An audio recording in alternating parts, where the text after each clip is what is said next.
Hi everybody, so welcome back to my channel. I am launching a wonderful new web series called Agents of Change, where I introduce Bahamians and visitors to our shores and just anyone, male, female, who are doing incredible things and making a difference and using their lives and their life stories to be agents of change.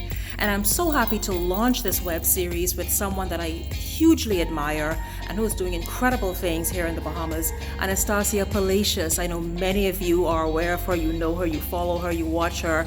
She goes by Star. I wonder where that name came from. But hi guys, just say hello to Anastarcia. Hi everyone, thank you so much for tuning into Shenique's awesome channel. I'm sure that there's going to be so much more good stuff there for you to see. So click subscribe and make sure that you are keeping up with Shenique. First of all, did your mom have any idea that you would somehow end up before the cameras and everywhere else? Where did this name Star come from? I have no idea if she knew that this was where it would end up. But the truth of the matter is that my name is Anastarcia, and the pronunciation can be hard for some people. And so she spells my name with the star. So it's Anastarcia. The star is in the middle. And the story is that the nurses kept calling my name wrong when they would bring me to her after she had me. And so she said, forget it, just call a Star. And so Star has always been my name. I grew up a Star. Yeah, and that you are. But listen, this series is really to get people to begin thinking differently, thinking out the box, understanding what it takes for someone like you to carve out a niche and not only introduce yourself to this market here in the Bahamas, but to do so well that it's now stuck and you are a household name in many instances and doing incredibly well. Where did you get the influence from to enter media? All right, so the truth of the matter is that I've always been interested in media. I've been a speaker since I was according to my parents, from the day I was born. I wouldn't stop talking.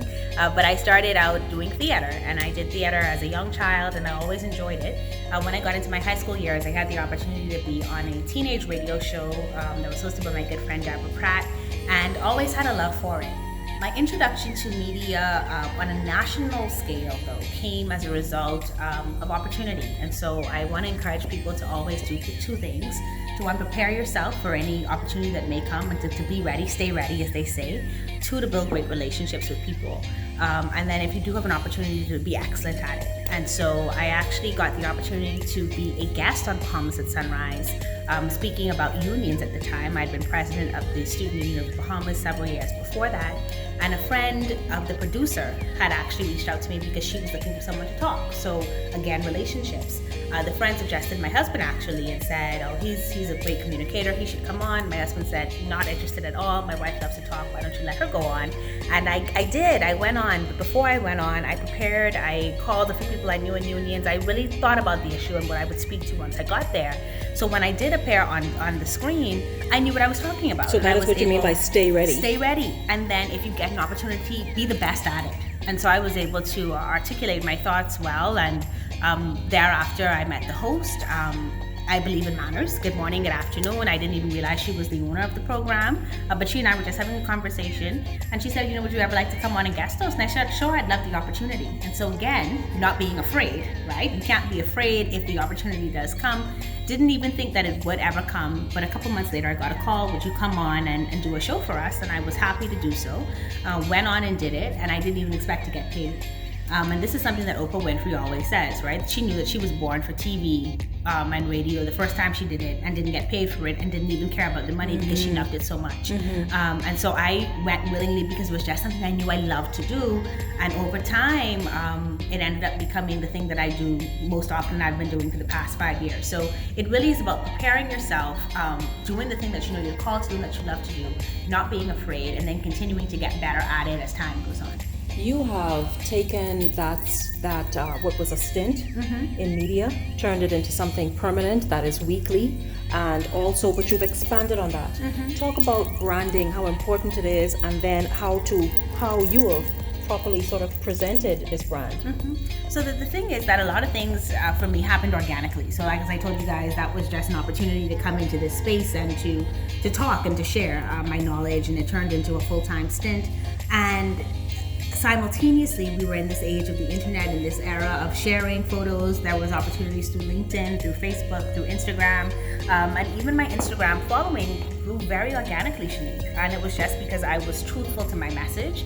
I wasn't afraid to share. The thing is that when I first started Instagram, I had a private page, but at the time I was interested in youth coaching and youth consultation. And a friend of mine that was helping me said, Star, if you're going to be out there and helping the public, you can't be private. You have to open up the page. And I was like, what? I don't want nobody in my business. And that's a mind block that many of us have, that we can't share because then people will be in our business and people will say this. The truth is that there are more for you than against you. And if you're not willing to share, you'll never find the ones that are for you.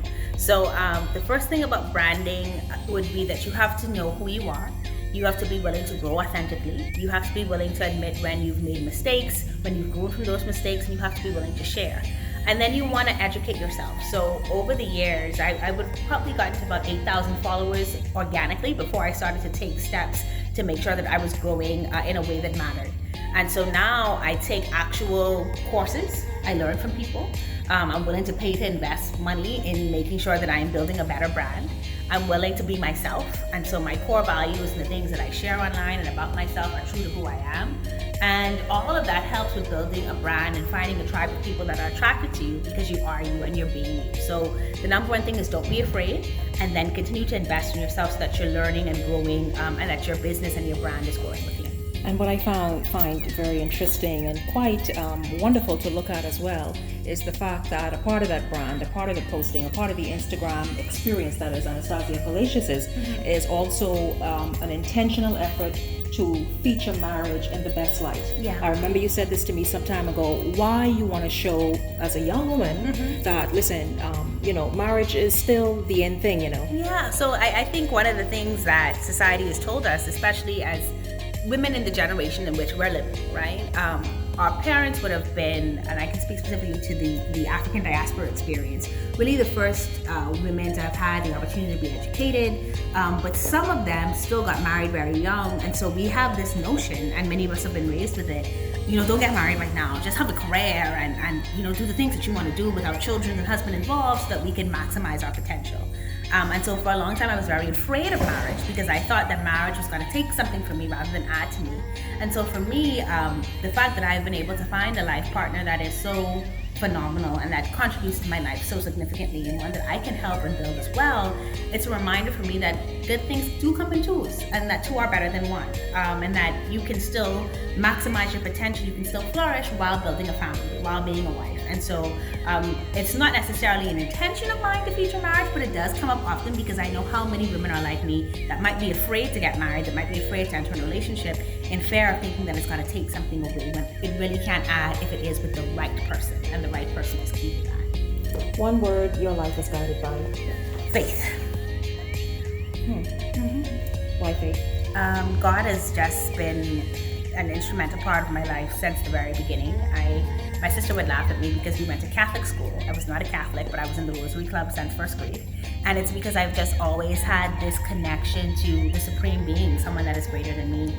And when I look at my life and the way it's lined up, Shenique, it's a series of miracles. And I believe fully that that is just the hand of God on my life. So it's faith. Faith has just guided me, has brought me to this point, and will carry me forward.